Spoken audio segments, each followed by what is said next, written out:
반갑습니다. 잘 지내셨죠?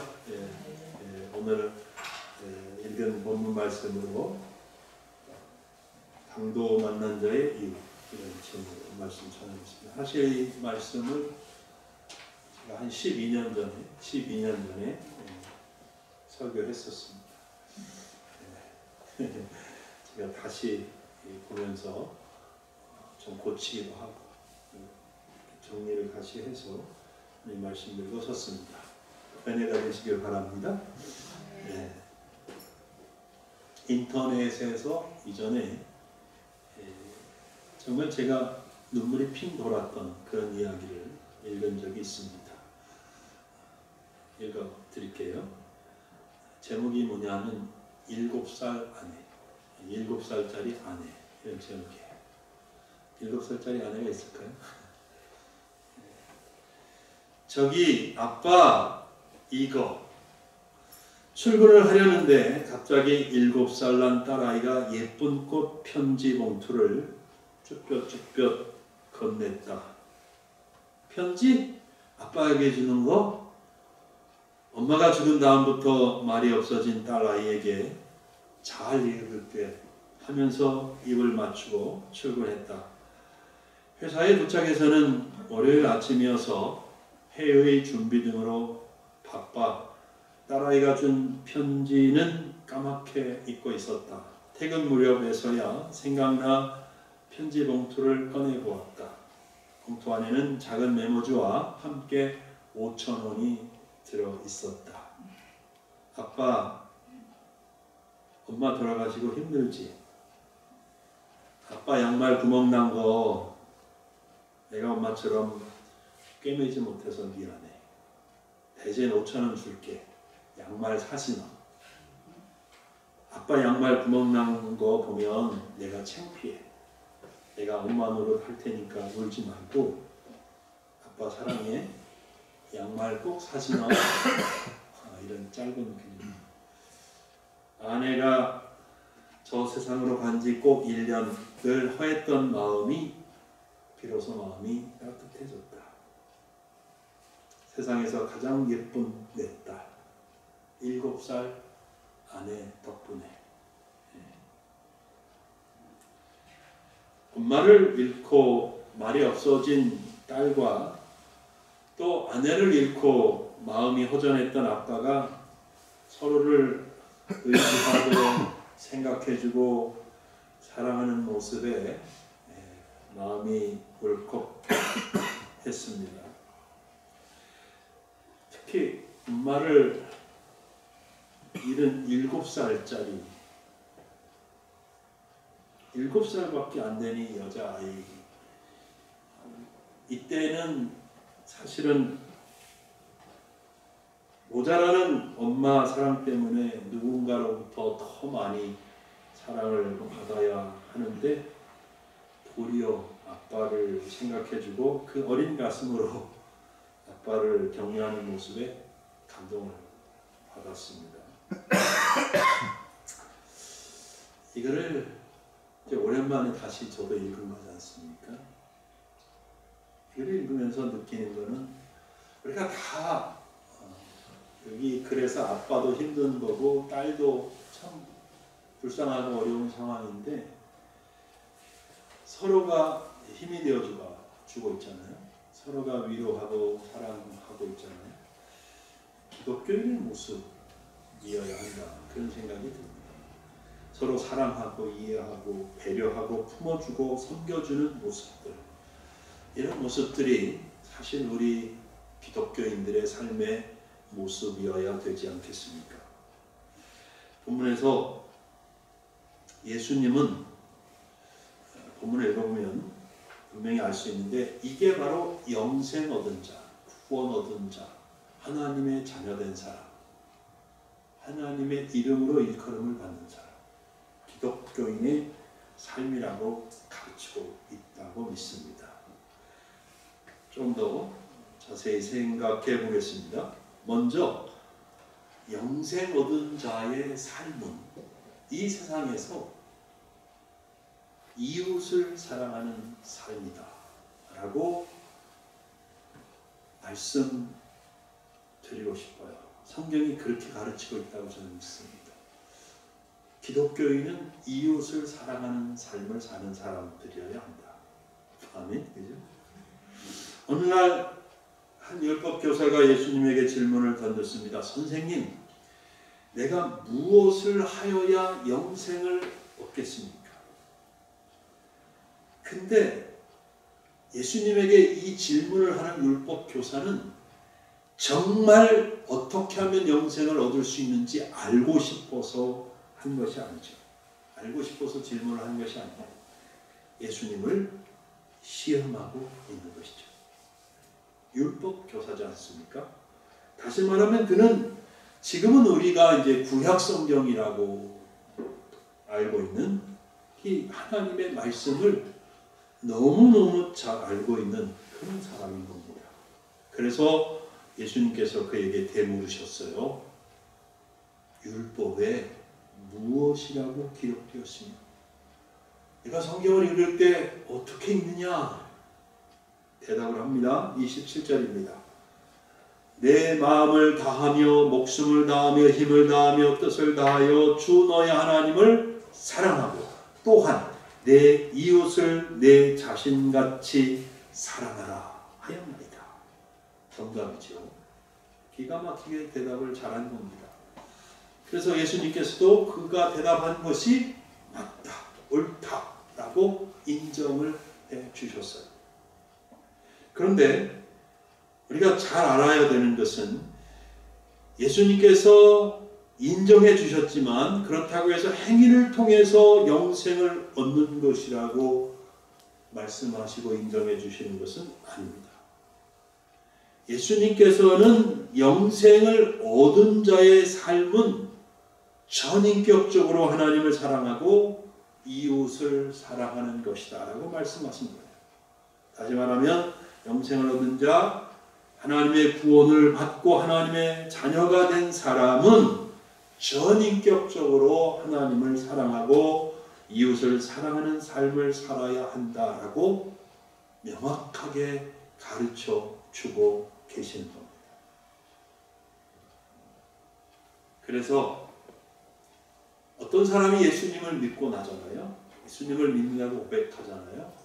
예수님을 영접하잖아요. 그러면 성도가 되는 것이고 그 안에 하나님의 성령이 들어오신단 말이에요. 그러면 실제로 그 성도의 삶에서 이런 모습들이 나타나기 시작을 합니다. 하나님을 사랑하는 모습과 이웃을 사랑하는 모습이 나타나기 시작하는 거죠.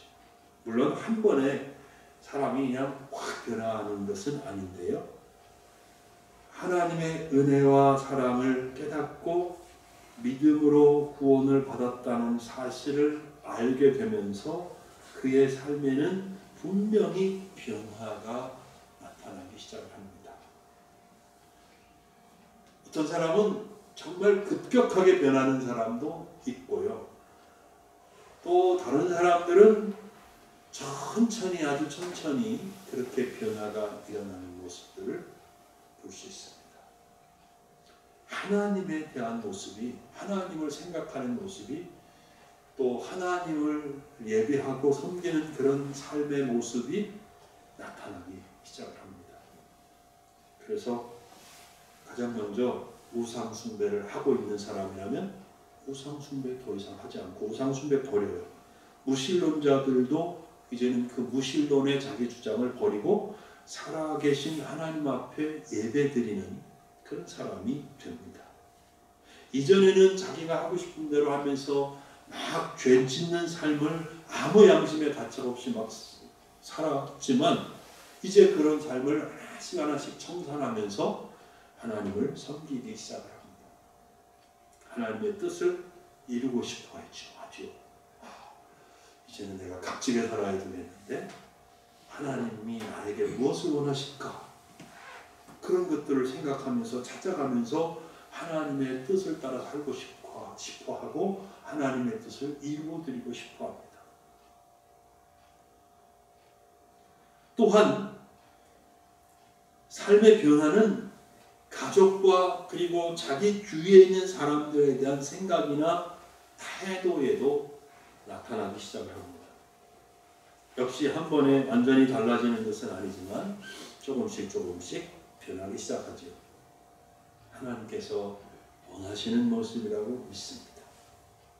왜냐하면 성경을 읽어보면 하나님은 하나님의 자녀들에게 결코 이 세상에 하나님 모르는 사람과 똑같이 사는 것을 원하잖아요. 하나님은 하나님의 자녀들이 변화되기를 원하시고 그 변화된 삶을 통해서 하나님에게 순종하고 하나님 뜻을 이루고 하나님이 자랑스럽게 여길 만한 자녀들의 삶을 살기를 기대하신단 말이죠. 여러분 저를 통해서 들었고 다른 목사님들의 설교를 많이 들었지만 그죠? 그렇게 부유한 집안에 태어나고 공부도 많이 해서 철학 박사, 신학 박사, 음악가, 그런데 나중에 의학 박사가 돼서 자기 삶의 그 모든 부유함과 여유, 부귀, 영화, 명예를 다 버리고 아프리카로 간 슈바이처 박사 같은 분들 대단하지 않습니까? 아프리카 중에서도 가장 독벌레가 많고 뱀이 많고 사자들도 많다고 하는 랑바다라는 곳에 가서 거기서 나원저촌을 세우고 평생 동안 그들을 돌보고 치료하고 그런 삶을 살았단 말이죠. 얼마 전에 얘기했나요? 테레사 수녀 같은 분들. 이분도 유고슬라비아 마케도니아에서 부유한 가정에서 태어났거든요. 일남녀의 막내였습니다. 모든 온갖 사랑과 그 귀여움을 다 받고 자랐어요. 근데 하나님의 음성을 듣고 인도로 건너가. 그리고 가난한 자의 친구가 되라고 하는 그런 주의 음성을 듣고 캘커타라는 곳에서 죽어가는 사람들 불러다가 목욕시키고 머리 빗겨주고 무릎에 누워서 편하게 세상을 뜨게 하고 평생 동안 가난하고 불쌍한 사람들을 돌봐주는 위해서 일을 했던 것이죠. 우리나라의 손양원 목사님 같은 분도 있죠. 정말 많은 분들이 변해요. 예수님을 믿고 변해요. 물론 누구나 이렇게 살 수 있는 것은 분명 아닙니다. 특별한 분들이라고 할 수 있습니다. 하지만 예수님께서는 우리 모두에게 이웃을 사랑하고 섬기라고 말씀하십니다. 내 몸처럼 사랑하라고 하십니다. 분명 쉬운 건 아니지만 성령님께서 힘을 주시고 예수님의 궁혈의 마음이 우리 마음속에 부어지기만 한다면 우리도 이웃을 사랑하는 삶을 살아갈 수 있습니다. 그러나 하나님께서 그렇게 하실 때까지 기다리라는 말이 아니라 우리가 정말 이미 말씀이 주어졌기 때문에 기도하면서 이웃 사랑하는 삶을 살고 싶어하고 그것을 위해서 기도하고 그러면 하나님께서 은혜를 입혀 주실 것이라고 믿습니다. 아멘. 여러분 나는 할 수 없어. 나는 할 게 없는데 그렇게 생각하지 말고 이제부터 기도부터 시작하십시다. 기도. 하나님을 사랑합니다. 그리고 그 하나님을 사랑하는 그 동일한 사랑으로 이웃도 내 몸처럼 사랑하고 싶습니다. 그렇게 살 수 있게 해주세요. 내 이웃을 사랑하게 하소서. 내가 주님의 사랑으로 그들을 섬기게 하소서. 기도할 수 있다고 믿습니다. 기도가 먼저예요. 기도. 내 힘으로 하려고 하면 어려울 수 있어요.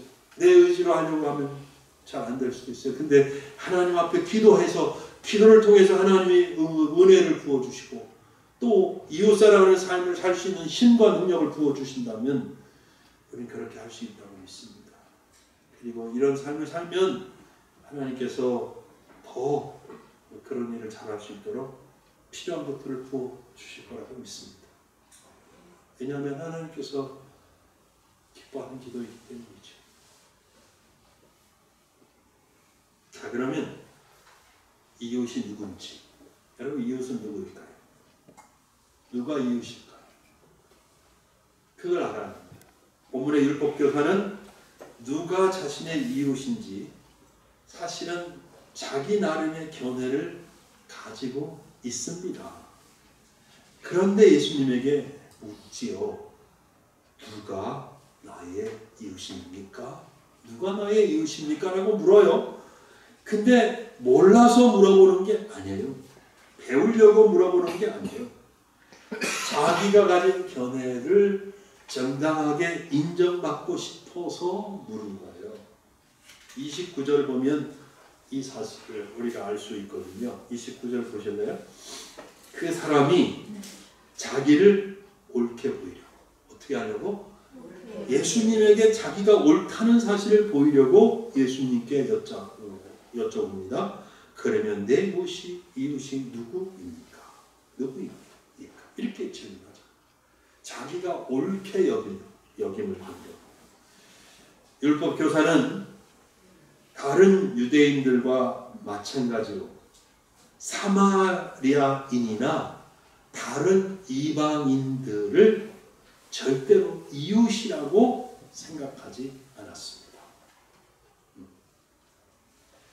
같은 유대인일지라도 세리, 창기 이런 사람들은 죄인이라고 생각했지 결코 자기들의 이웃이라고 생각하지 않았습니다.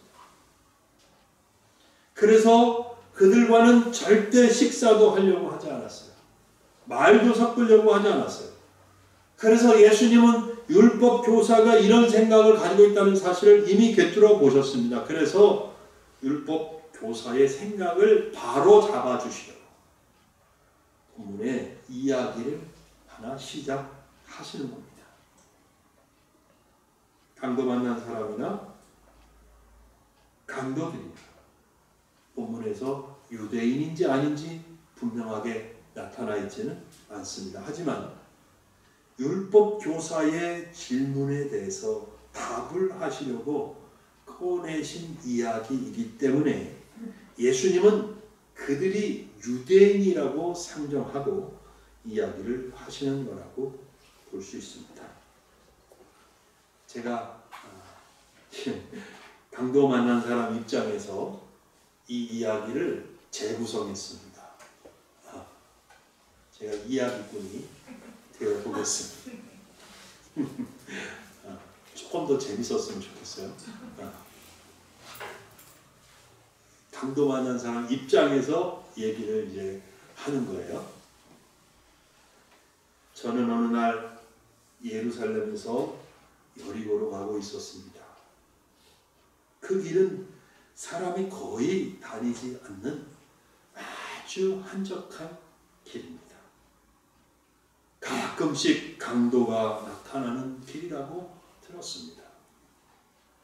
그래서 저도 강도를 만날까 두려워하며 길을 재촉했습니다. 그런데 저의 걱정과 두려움은 현실이 되었습니다.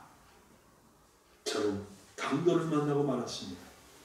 모든 걸 빼앗겼습니다.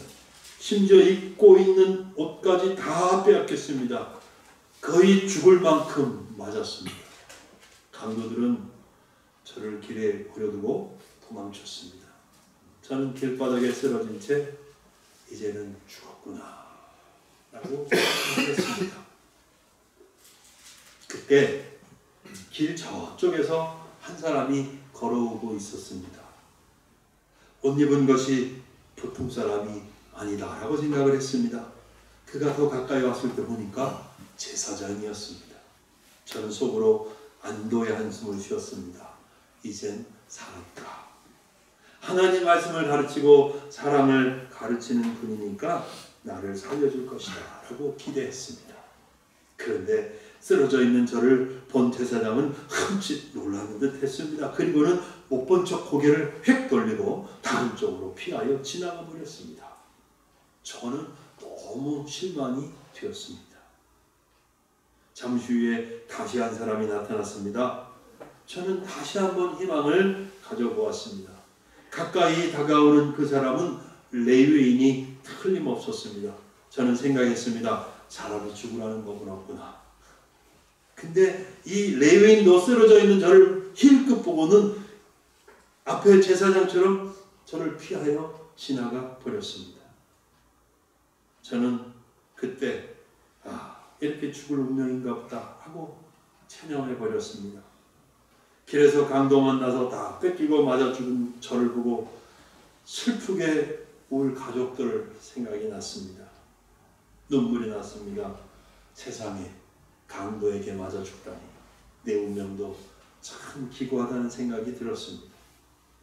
그때 저는 죄기를 의심하지 않을 수 없었습니다. 누군가가 다가오는 발자국 소리가 들렸기 때문입니다. 간신히 눈을 뜨고 보니 어떤 사람이 걸어오는 모습이 희미하게 보였습니다.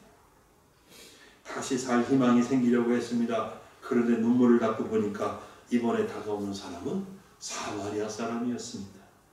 그 순간 살 소망은 이내 사그러지고 말았습니다. 탄식이 절로 나왔습니다. 아, 사마리아 사람이야. 저는 그 당시 제사장도 레위인도 그냥 지나가버린 마당에 우리 유대인이 인간 취급도 안 하는 사마리아 사람에게 어떤 기대도 가질 수가 없었습니다. 그런데 깜짝 놀랄 일이 일어났습니다. 그 사마리아인이 저에게 다가왔습니다. 저의 상처를 정성껏 치료해 주었습니다. 저는 무슨 일이 일어나고 있는 건지 도대체 실감이 나질 않았습니다. 더욱 놀랄 일은 이 사마리아인은 저를 나귀등에 태워서 주막으로 데리고 가더니 함께 있으면서 세상에 저를 돌봐주는 것이었습니다. 그 이튿날 몸이 아파 일찍 잠이 깬 저는 방 안에 꼼짝 못하고 누워 있었습니다. 그때 사마리아인이 주막 주인에게 하는 말이 들렸습니다. 주인장, 이 돈을 드릴 테니까 방에 있는 저 사람을 돌봐주십시오. 혹 비용이 더 들면 제가 돌아올 때에 꼭 갚겠으니 염려하지 마시고 조금 잘 부탁드립니다. 그 순간 제 눈에서 뜨거운 눈물이 흘러나왔습니다. 좀 보셨나요? 예수님은 이 이야기를 하신 후에 율법 교사에게 물으셨습니다. 36절이죠. 내 생각에는 이 세 사람 중에 누가 강도 만난 자의 이웃이 되겠느냐. 율법 교사가 대답을 합니다. 여러분도 대답할 수 있죠. 자비를 베푼 자입니다. 예수께서 다시 말씀을 하셨습니다. 그래? 그러면 가서 너도 이와 같이 하라. 이게 오늘 주님이 우리 모두에게 주시는 말씀인 거예요. 여러분도 똑같이 대답할 수 있죠. 누가 강도 만난 자의 이웃이냐? 이 세 사람 중 자비를 베푼 사람, 바로 사마리아 사람이 강도 만난 자의 이웃입니다. 라고 우리는 분명히 알 수 있고 대답할 수 있습니다. 우리가 그래서 주님에게 오늘 이 시간, 지금 이 시간, 주님, 자비를 베푼 사람이 강도 만난 자의 이웃입니다. 라고 대답을 한다면 예수님은 분명히 우리에게 이렇게 말씀하시는 거예요. 그래, 맞아. 가서 너도 이와 같이 해. 그와 같이 해.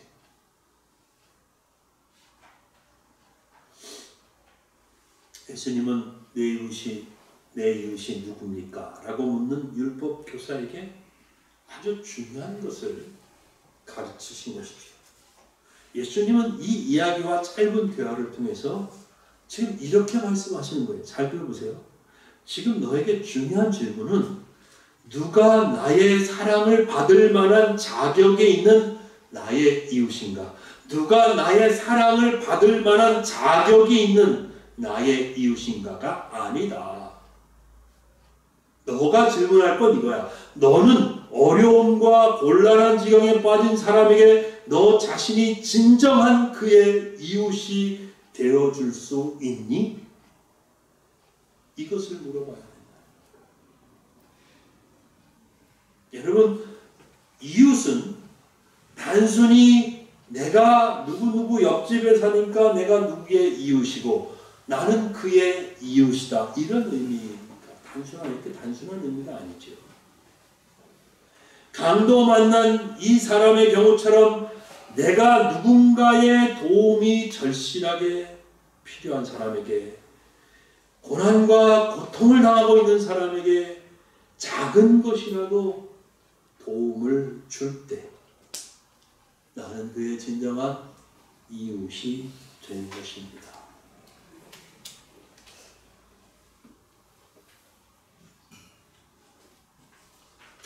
이 설교를 다시 준비하면서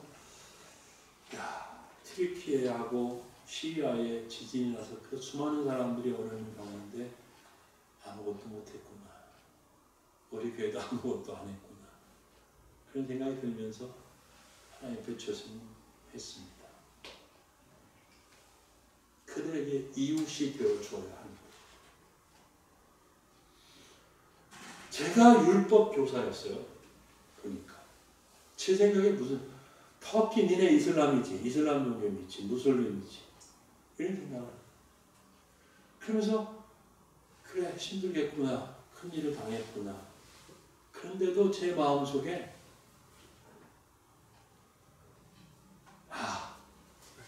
그들에게 주님의 사랑을 나눠야지 하는 생각이 안 들었었어요. 여러분 어떠셨는지 모르겠어요. 무슬림들을 내가 왜 도와야 하나. 잠재의식 속에 그런 게 있어요. 그놈들 나쁜 거. 기독교인들을 해변으로 풀어가서 그냥 칼로 목을 잘라버리는 거예요. 뜨거운 물에 집어넣어서 죽이는 거예요. 그래 태워 죽이는 거예요. 이런 놈들. 그러니까 니네는 내 사랑을 받을 자격이 없다고 생각하는 거예요. 제가 율법 교사였다. 제가 율법 교사였다.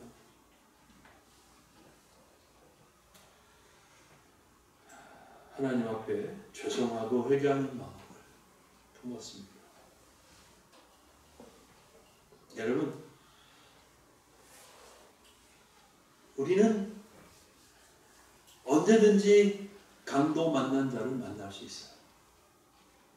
그러면 그가 어떤 종교를 가졌든지 어떤 민족이든지 피부 색깔이 어떻든지 남자이든지 여자이든지 젊은이든지 나이가 많은 분이든지 그가 누구이든지 우리는 그의 이웃이 되어 주어야 한다는 것. 이게 오늘 예수님이 우리에게 주시는 메시지인 겁니다. 가서 너도 이와 같이 하라. 그래서 말씀드릴게요. 마지막으로. 여러분 하나님의 섭리를 믿으시기 바랍니다.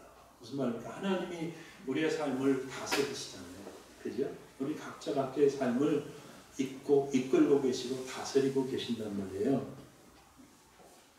그래서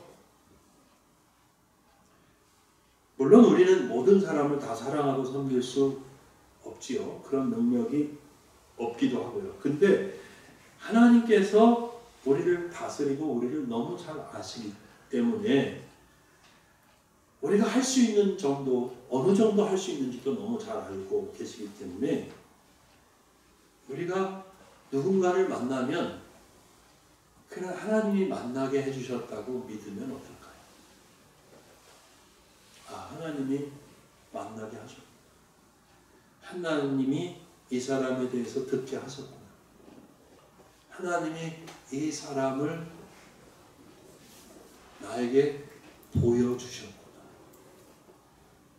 그러면 내가 제사장처럼 피해가거나 레위인처럼 도망가면 안 되는 거잖아. 그렇죠? 내가 할 수 있는 범위 안에서 그 사람의 이웃이 되어 주어야 되는 거지. 강도 만난 자의 이웃이 되어 주어야 하는 겁니다. 기독교인은 이 땅에 살면서 강도 만난 자의 이웃이 되어야 하는 사람.